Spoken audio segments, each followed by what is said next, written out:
Alkisah, seorang kepala suku Bani Umar di Jazirah Arab memiliki segala macam yang diinginkan orang, kecuali satu hal bahwa ia tak punya seorang anak pun. Tabib-tabib di desa itu menganjurkan berbagai macam ramuan dan obat, tetapi tidak berhasil. Ketika semua usaha tampak tak berhasil, istrinya menyarankan agar mereka berdua bersujud di hadapan Tuhan dan dengan tulus memohon kepada Allah SWT memberikan anugerah kepada mereka berdua. "Mengapa tidak?" jawab sang kepala suku, "kita telah mencoba berbagai macam cara. Mari, kita coba sekali lagi, tak ada ruginya." Mereka pun bersujud kepada Allah, sambil berurai air mata dari relung hati mereka yang terluka. "Wahai segala kekasih, jangan biarkan pohon kami tak berbuah. Izinkan kami merasakan manisnya menimang anak dalam pelukan kami. Anugerahkan kepada kami tanggung jawab untuk membesarkan seorang manusia yang baik. Berikan kesempatan kepada kami untuk membuatmu bangga akan anak kami." Tak lama kemudian, doa mereka dikabulkan, dan Allah menganugerahi mereka seorang anak laki-laki yang diberi nama Qais. Sang ayah sangat berbahagia, sebab Qais dicintai oleh semua orang. Ia tampan, bermata besar, dan berambut hitam, yang menjadi pusat perhatian dan kekaguman. Sejak awal, Qais telah memperlihatkan kecerdasan dan kemampuan fisik istimewa. Ia punya bakat luar biasa dalam mempelajari seni berperang dan memainkan musik, menggubah syair dan melukis. Ketika sudah cukup umur untuk masuk sekolah, ayahnya memutuskan membangun sebuah sekolah yang indah dengan guru-guru terbaik di Arab yang mengajar di sana, dan hanya beberapa anak saja yang belajar di situ.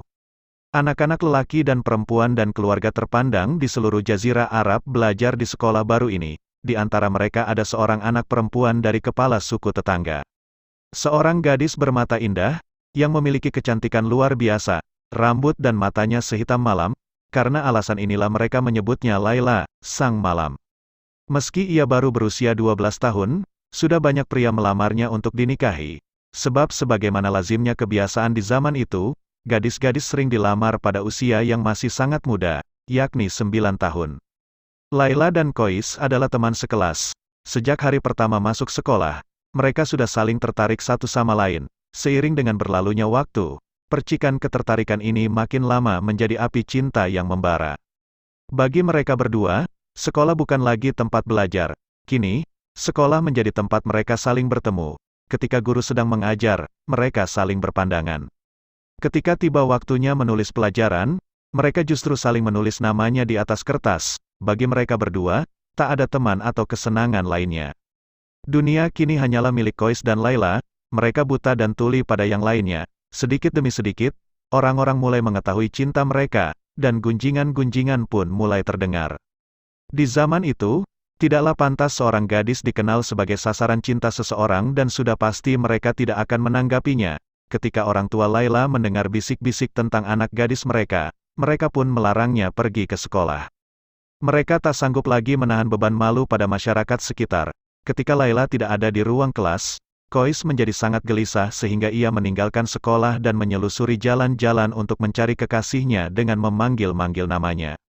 Ia menggubah syair untuknya dan membacakannya di jalan-jalan. Ia hanya berbicara tentang Laila dan tidak juga menjawab pertanyaan orang-orang kecuali bila mereka bertanya tentang Laila. Orang-orang pun tertawa dan berkata, "Lihatlah Qais, ia sekarang telah menjadi seorang Majnun." Gila, akhirnya, Qais dikenal dengan nama ini, yakni Majnun. Melihat orang-orang dan mendengarkan mereka berbicara membuat Majnun tidak tahan. Ia hanya ingin melihat dan berjumpa dengan Laila kekasihnya. Ia tahu bahwa Laila telah dipingit oleh orang tuanya di rumah, yang dengan bijaksana menyadari bahwa jika Laila dibiarkan bebas bepergian, ia pasti akan menjumpai Majnun. Majnun menemukan sebuah tempat di puncak bukit dekat desa Laila dan membangun sebuah gubuk untuk dirinya yang menghadap rumah Laila. Sepanjang hari Majnun duduk-duduk di depan gubuknya, di samping sungai kecil berkelok yang mengalir ke bawah menuju desa itu. Ia berbicara kepada air, menghanyutkan dedaunan bunga liar, dan Majnun merasa yakin bahwa sungai itu akan menyampaikan pesan cintanya kepada Laila. Ia menyapa burung-burung dan meminta mereka untuk terbang kepada Laila serta memberitahunya bahwa ia dekat. Ia menghirup angin dari barat yang melewati desa Laila. Jika kebetulan ada seekor anjing tersesat yang berasal dari desa Laila, ia pun memberinya makan dan merawatnya, mencintainya seolah-olah anjing suci, menghormatinya dan menjaganya sampai tiba saatnya anjing itu pergi jika memang mau demikian.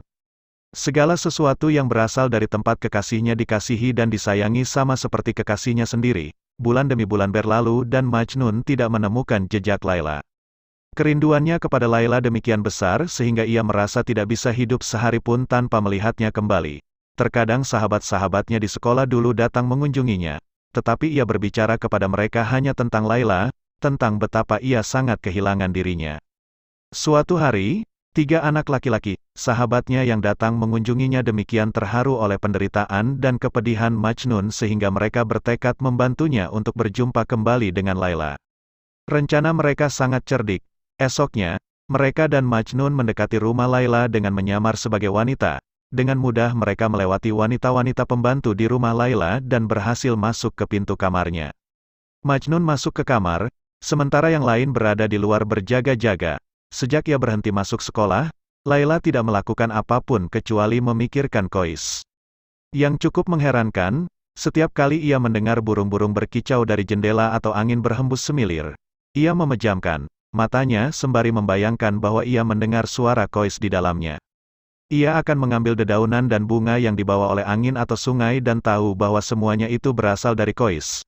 Hanya saja, ia tak pernah berbicara kepada siapapun, bahkan juga kepada sahabat-sahabat terbaiknya, tentang cintanya. Pada hari ketika Majnun masuk ke rumah Laila, ia merasakan kehadiran dan kedatangannya. Ia mengenakan pakaian sutra yang sangat bagus dan indah. Rambutnya dibiarkan lepas tergerai dan disisir dengan rapi di sekitar bahunya. Matanya diberi celak hitam, sebagaimana kebiasaan wanita Arab, dengan bedak hitam yang disebut surmeh. Bibirnya diberi yang seperti lipstik merah, dan pipinya yang kemerah-merahan tampak menyala serta menampakkan kegembiraannya.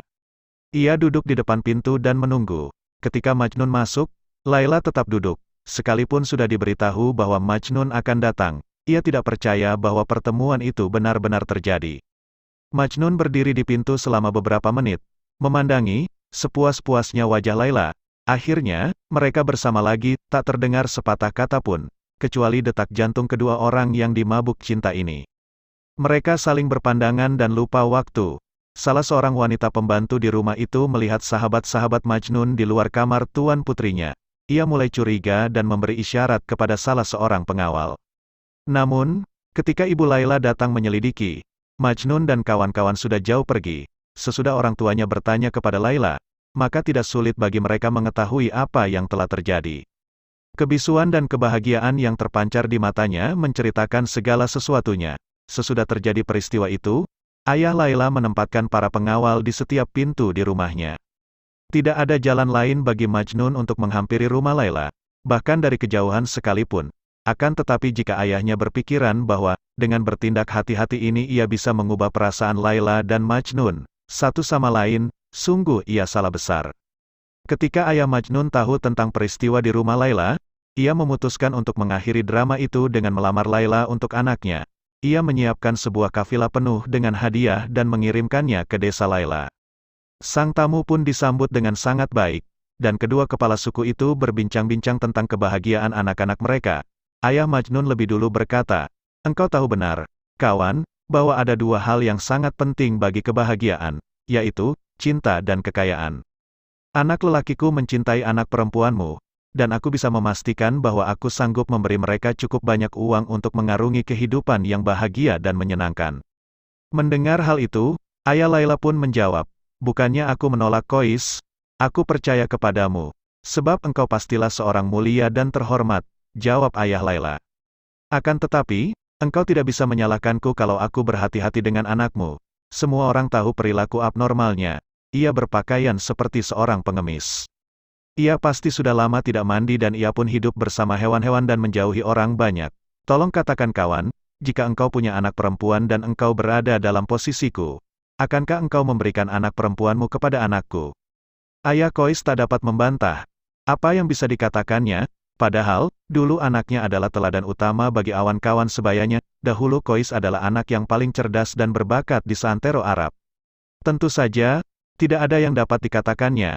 Bahkan, sang ayahnya sendiri susah untuk mempercayainya. Sudah lama orang tidak mendengar ucapan bermakna dari Majnun. "Aku tidak akan diam berpangku tangan dan melihat anakku menghancurkan dirinya sendiri," pikirnya. "Aku harus melakukan sesuatu." Ketika ayah Majnun kembali pulang, ia menjemput anaknya, ia mengadakan pesta makan malam untuk menghormati anaknya. Dalam jamuan pesta makan malam itu, gadis-gadis tercantik di seluruh negeri pun diundang. Mereka pasti bisa mengalihkan perhatian Majnun dari Laila, pikir ayahnya. Di pesta itu, Majnun diam dan tidak mempedulikan tamu-tamu lainnya. Ia duduk di sebuah sudut ruangan sambil melihat gadis-gadis itu hanya untuk mencari pada diri mereka berbagai kesamaan dengan yang dimiliki Laila.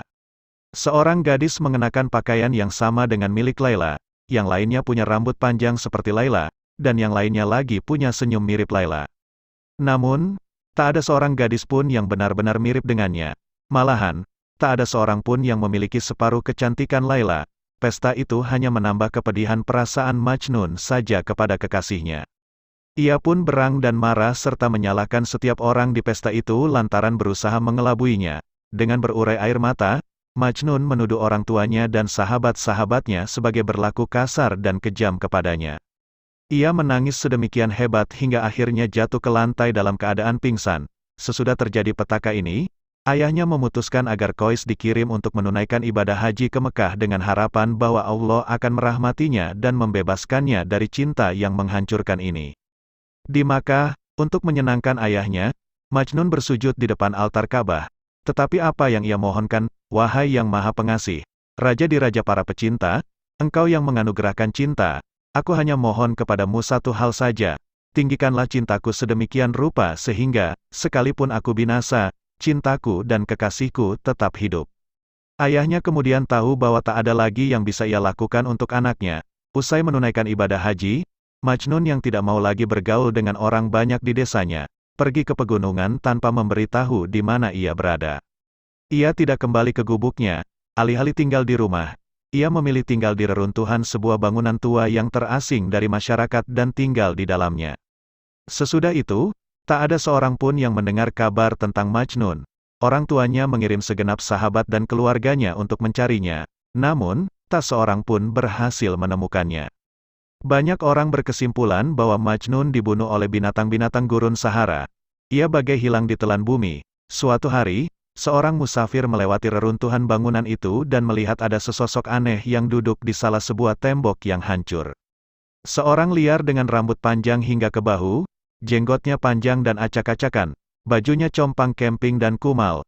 Ketika sang musafir mengucapkan salam dan tidak beroleh jawaban, ia mendekatinya. Ia melihat ada seekor serigala tidur di kakinya. "Hus," katanya, "jangan bangunkan sahabatku." Kemudian, ia mengedarkan pandangan ke arah kejauhan. Sang musafir pun duduk di situ dengan tenang. Ia menunggu dan ingin tahu apa yang akan terjadi. Akhirnya, orang liar itu berbicara. Segera saja ia pun tahu bahwa ini adalah Majnun yang terkenal itu, yang berbagai macam perilaku anehnya dibicarakan orang di seluruh Jazirah Arab. Tampaknya, Majnun tidak kesulitan menyesuaikan diri dengan kehidupan dengan binatang-binatang buas dan liar. Dalam kenyataannya, ia sudah menyesuaikan diri dengan sangat baik sehingga lumrah-lumrah saja melihat dirinya sebagai bagian dari kehidupan liar dan buas itu. Berbagai macam binatang tertarik kepadanya, karena secara naluri mengetahui bahwa Majnun tidak akan mencelakakan mereka. Bahkan, binatang-binatang buas seperti serigala sekalipun percaya pada kebaikan dan kasih sayang Majnun. Sang musafir itu mendengarkan Majnun melantunkan berbagai kidung pujiannya pada Laila. Mereka berbagi sepotong roti yang diberikan olehnya. Kemudian, sang musafir itu pergi dan melanjutkan perjalanannya. Ketika tiba di desa Majnun, ia menuturkan kisahnya pada orang-orang. Akhirnya, sang kepala suku, ayah Majnun, mendengar berita itu, ia mengundang sang musafir ke rumahnya dan meminta keterangan rinci darinya. Merasa sangat gembira dan bahagia bahwa Majnun masih hidup, ayahnya pergi ke gurun Sahara untuk menjemputnya. Ketika melihat reruntuhan bangunan yang dilukiskan oleh sang musafir itu, ayah Majnun dicekam oleh emosi dan kesedihan yang luar biasa. Betapa tidak, anaknya terjerembab dalam keadaan mengenaskan seperti ini. "Ya Tuhanku, aku mohon agar engkau menyelamatkan anakku dan mengembalikannya ke keluarga kami," jerit sang ayah menyayat hati. Majnun mendengar doa ayahnya dan segera keluar dari tempat persembunyiannya. Dengan bersimpuh di bawah kaki ayahnya, ia pun menangis. "Wahai ayah, ampunilah aku atas segala kepedihan yang kutimbulkan pada dirimu. Tolong lupakan bahwa engkau pernah mempunyai seorang anak, sebab ini akan meringankan beban kesedihan ayah. Ini sudah nasibku mencinta, dan hidup hanya untuk mencinta." Ayah dan anak pun saling berpelukan dan menangis. Inilah pertemuan terakhir mereka. Keluarga Laila menyalahkan ayah Laila lantaran salah dan gagal menangani situasi putrinya. Mereka yakin bahwa peristiwa itu telah mempermalukan seluruh keluarga. Karenanya, orang tua Laila memingitnya dalam kamamnya. Beberapa sahabat Laila diizinkan untuk mengunjunginya, tetapi ia tidak ingin ditemani. Ia berpaling ke dalam hatinya, memelihara api cinta yang membakar dalam kalbunya. Untuk mengungkapkan segenap perasaannya yang terdalam, ia menulis dan menggubah syair kepada kekasihnya pada potongan-potongan kertas kecil. Kemudian, ketika ia diperbolehkan menyendiri di taman, ia pun menerbangkan potongan-potongan kertas kecil ini dalam hembusan angin. Orang-orang yang menemukan syair-syair dalam potongan-potongan kertas kecil itu membawanya kepada Majnun. Dengan cara demikian, dua kekasih itu masih bisa menjalin hubungan. Karena Majnun sangat terkenal di seluruh negeri, banyak orang datang mengunjunginya. Namun, mereka hanya berkunjung sebentar saja, karena mereka tahu bahwa Majnun tidak kuat lama dikunjungi banyak orang. Mereka mendengarkannya melantunkan syair-syair indah dan memainkan serulingnya dengan sangat memukau. Sebagian orang merasa iba kepadanya, sebagian lagi hanya sekadar ingin tahu tentang kisahnya. Akan tetapi, setiap orang mampu merasakan kedalaman cinta dan kasih sayangnya kepada semua makhluk. Salah seorang dari pengunjung itu adalah seorang ksatria gagah berani bernama Amar, yang berjumpa dengan Majnun dalam perjalanannya menuju Mekah. Meskipun ia sudah mendengar kisah cinta yang sangat terkenal itu di kotanya, ia ingin sekali mendengarnya dari mulut Majnun sendiri. Drama kisah tragis itu membuatnya sedemikian pilu dan sedih sehingga ia bersumpah dan bertekad melakukan apa saja yang mungkin untuk mempersatukan dua kekasih itu, meskipun ini berarti menghancurkan orang-orang yang menghalanginya. Ketika Amar kembali ke kota kelahirannya, ia pun menghimpun pasukannya. Pasukan ini berangkat menuju desa Laila dan menggempur suku di sana tanpa ampun. Banyak orang yang terbunuh atau terluka. Ketika pasukan Amr hampir memenangkan pertempuran, ayah Laila mengirimkan pesan kepada Amr, "Jika engkau atau salah seorang dari prajuritmu menginginkan putriku, aku akan menyerahkannya tanpa melawan. Bahkan, jika engkau ingin membunuhnya, aku tidak keberatan. Namun, ada satu hal yang tidak akan pernah bisa kuterima. Jangan minta aku untuk memberikan putriku pada orang gila itu." Majnun mendengar pertempuran itu hingga ia bergegas ke sana. Di medan pertempuran, Majnun pergi ke sana kemari dengan bebas di antara para prajurit dan menghampiri orang-orang yang terluka dari suku Laila. Ia merawat mereka dengan penuh perhatian dan melakukan apa saja untuk meringankan luka mereka. Amr pun merasa heran kepada Majnun, ketika ia meminta penjelasan ihwal mengapa ia membantu pasukan musuh. Majnun menjawab, "Orang-orang ini berasal dari desa kekasihku. Bagaimana mungkin aku bisa menjadi musuh mereka?" Karena sedemikian bersimpati kepada Majnun, Amr sama sekali tidak bisa memahami hal ini.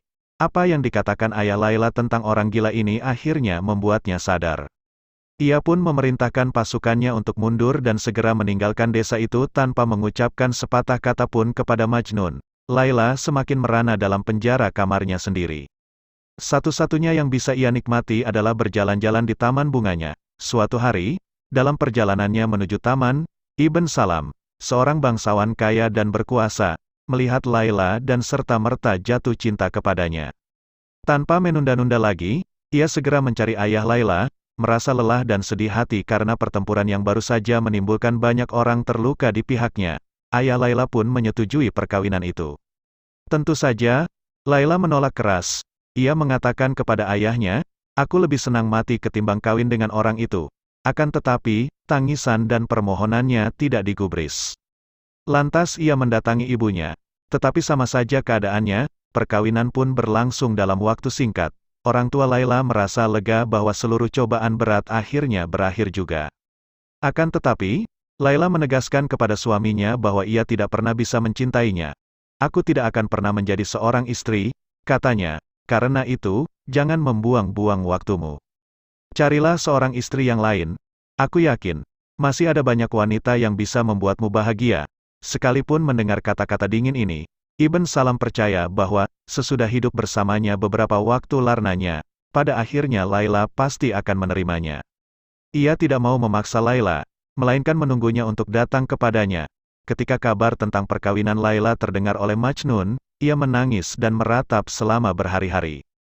Ia melantunkan lagu Iago yang demikian menyayat hati dan mengharu biru kalbu sehingga semua orang yang mendengarnya pun ikut menangis. Derita dan kepedihannya begitu berat sehingga binatang-binatang yang berkumpul di sekelilinginya pun turut bersedih. Namun, kesedihannya ini tak berlangsung lama, sebab tiba-tiba Majnun merasakan kedamaian dan ketenangan batin yang aneh. Seolah-olah tak terjadi apa-apa, ia pun terus tinggal di reruntuhan itu. Perasaannya kepada Laila tidak berubah dan malah menjadi semakin lebih dalam lagi. Dengan penuh ketulusan, Majnun menyampaikan ucapan selamat kepada Laila atas perkawinannya. Semoga kalian berdua selalu berbahagia di dunia ini. Aku hanya meminta satu hal sebagai tanda cintamu, janganlah engkau lupakan namaku. Sekalipun engkau telah memilih orang lain sebagai pendampingmu, janganlah pernah lupa bahwa ada seseorang yang, meskipun tubuhnya hancur berkeping-keping, hanya akan memanggil-manggil namamu, Laila. Sebagai jawabannya, Laila mengirimkan sebuah anting-anting sebagai tanda pengabdian tradisional.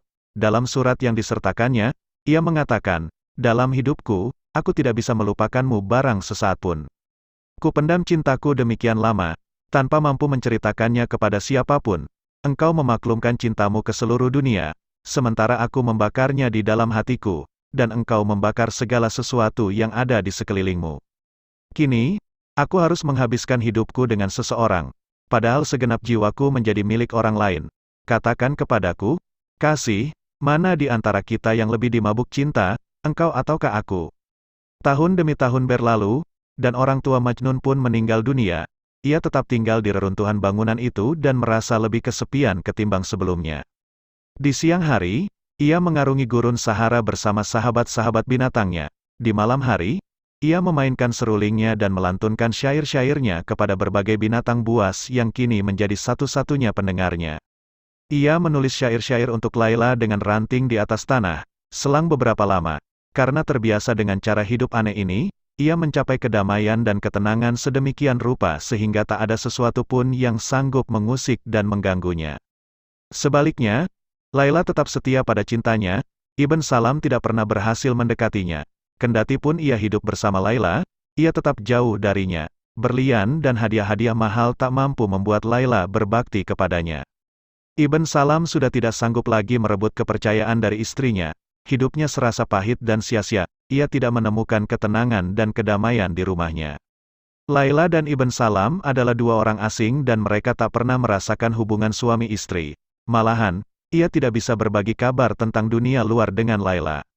Tak sepatah kata pun pernah terdengar dari bibir Laila, kecuali bila ia ditanya. Pertanyaan ini pun dijawabnya dengan sekadarnya saja dan sangat singkat. Ketika akhirnya Ibn Salam jatuh sakit, ia tidak kuasa bertahan, sebab hidupnya tidak menjanjikan harapan lagi. Akibatnya, pada suatu pagi di musim panas, ia pun meninggal dunia. Kematian suaminya tampaknya makin mengaduk-ngaduk perasaan Laila. Orang-orang mengira bahwa ia berkabung atas kematian Ibn Salam, padahal sesungguhnya ia menangisi kekasihnya, Majnun yang hilang dan sudah lama dirindukannya. Selama bertahun-tahun, ia menampakkan wajah tenang, acuh tak acuh, dan hanya sekali saja ia menangis. Kini, ia menangis keras dan lama atas perpisahannya dengan kekasih satu-satunya. Ketika masa berkabung usai, Laila kembali ke rumah ayahnya. Meskipun masih berusia muda, Laila tampak tua, dewasa, dan bijaksana, yang jarang dijumpai pada diri wanita seusianya. Sementara api cintanya makin membara, kesehatan Laila justru memudar karena ia tidak lagi memperhatikan dirinya sendiri. Ia tidak mau makan dan juga tidak tidur dengan baik selama bermalam-malam. Bagaimana ia bisa memperhatikan kesehatan dirinya kalau yang dipikirkannya hanyalah Majnun semata? Laila sendiri tahu betul bahwa ia tidak akan sanggup bertahan lama. Akhirnya, penyakit batuk parah yang mengganggunya selama beberapa bulan pun menggerogoti kesehatannya. Ketika Laila meregang nyawa dan sekarat, ia masih memikirkan Majnun. Kalau saja ia bisa berjumpa dengannya sekali lagi untuk terakhir kalinya, ia hanya membuka matanya untuk memandangi pintu kalau-kalau kekasihnya datang. Namun, ia sadar bahwa waktunya sudah habis dan ia akan pergi tanpa berhasil mengucapkan salam perpisahan kepada Majnun. Pada suatu malam di musim dingin, dengan matanya tetap menatap pintu, ia pun meninggal dunia dengan tenang sambil bergumam, Majnun, Majnun. Majnun, kabar tentang kematian Laila menyebar ke segala penjuru negeri dan, tak lama kemudian, berita kematian Laila pun terdengar oleh Majnun. Mendengar kabar itu, ia pun jatuh pingsan di tengah-tengah gurun Sahara dan tetap tak sadarkan diri selama beberapa hari. Ketika kembali sadar dan siuman, ia segera pergi menuju desa Laila. Nyaris tidak sanggup berjalan lagi, ia menyeret tubuhnya di atas tanah. Majnun bergerak terus tanpa henti hingga tiba di kuburan Laila di luar kota. Ia berkabung di kuburannya selama beberapa hari. Ketika tidak ditemukan cara lain untuk meringankan beban penderitaannya, perlahan-lahan ia meletakkan kepalanya di kuburan Laila kekasihnya dan meninggal dunia dengan tenang. Jasad Majnun tetap berada di atas kuburan Laila selama setahun. Belum sampai setahun peringatan kematiannya ketika segenap sahabat dan kerabat menziarahi kuburannya, mereka menemukan sesosok jasad terbujur di atas kuburan Laila. Beberapa teman sekolahnya mengenali dan mengetahui bahwa itu adalah jasad Majnun yang masih segar seolah baru mati kemarin. Ia pun dikubur di samping Laila. Tubuh dua kekasih itu, yang kini bersatu dalam keabadian, kini bersatu kembali, diambil dari negeri Sufi, Tales from the Land of Sufis, oleh Syekh Sufi Maulana Hakim Nizami.